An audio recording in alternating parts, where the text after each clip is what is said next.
Hello everyone, welcome back to another video of Tech Basics. In this video, we are going to learn how to download Mercury Credit app on your phone.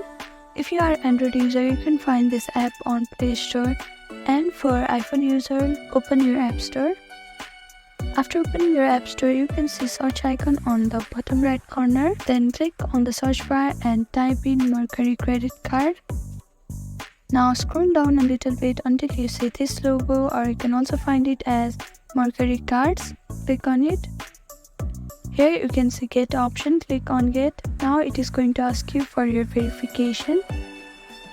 Now your download has been started.